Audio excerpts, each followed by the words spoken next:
The few things that I believe were extremely important for in the first 9 years was, first, the turnaround that we're able to do with ATV and outboard engine.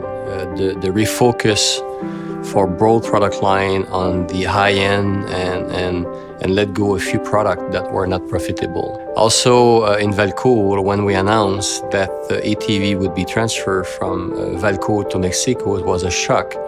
But at the same time, the employee understood well that we had no other way out.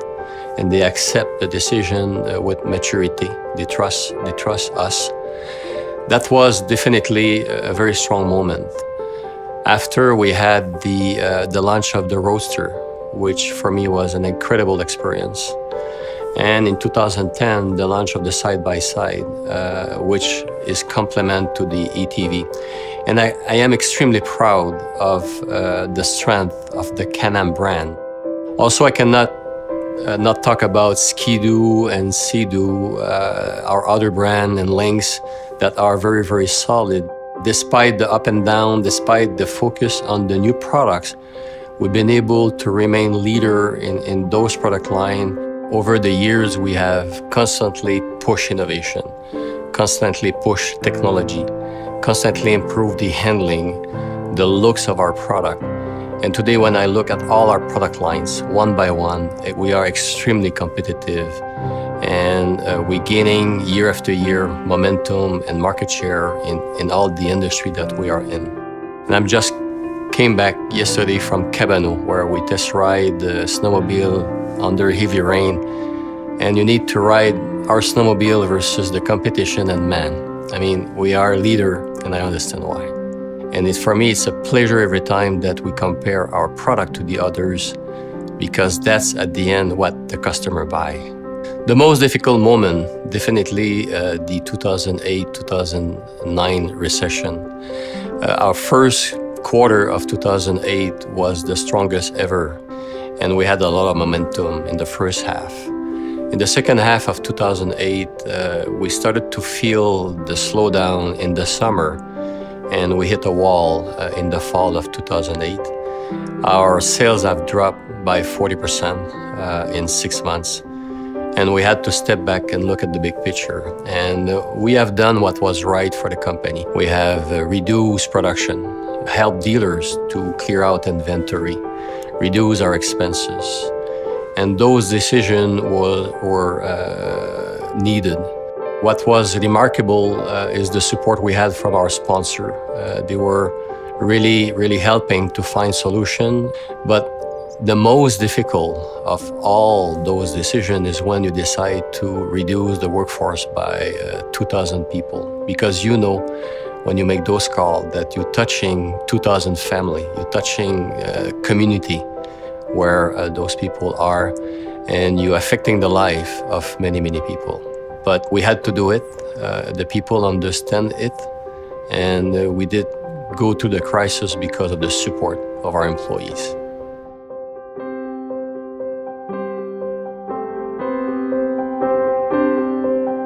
The transition towards a Bombardier division and becoming a standalone company was a highly emotional period for me. In fact, the sale itself was a very emotional period. I believe that several of my gray hair were due to that period. I look at it in hindsight today, but at the time it was very tough. We didn't know who would buy us, who would we be working with. This entire period was quite stressful, to say the least. It would imply that we would have to create a new logo, a new image de marque for the entire company. And we were challenged to create this logo, having to be somewhat very distant from the current Bombardier logo.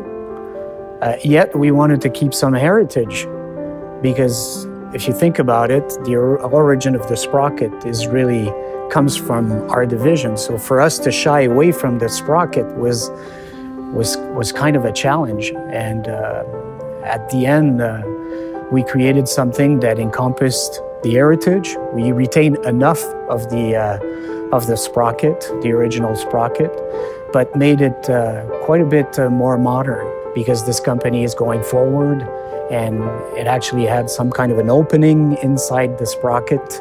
It was not fully closed and pointing towards the future, becoming a company that's looking forward. It was emotional for me and the team, yet I believe that what we've delivered was a good reflection of where we wanted to go. And but it took some time for us to swallow the transition, and many gray hairs after. I think we were very successful with the creation of the new logo. The new design center, for me, it's actually I believe it's my 10th studio within the company.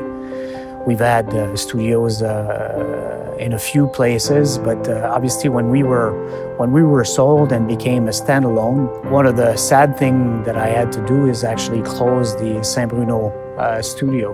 One of the promises that my new boss, José Boisjoli, actually told me at the time, he said, "Denis," he said, "I know it's a huge step back for you to come back to Valcourt. However, I promise you that I will, in due time, provide you with a state-of-the-art studio once again."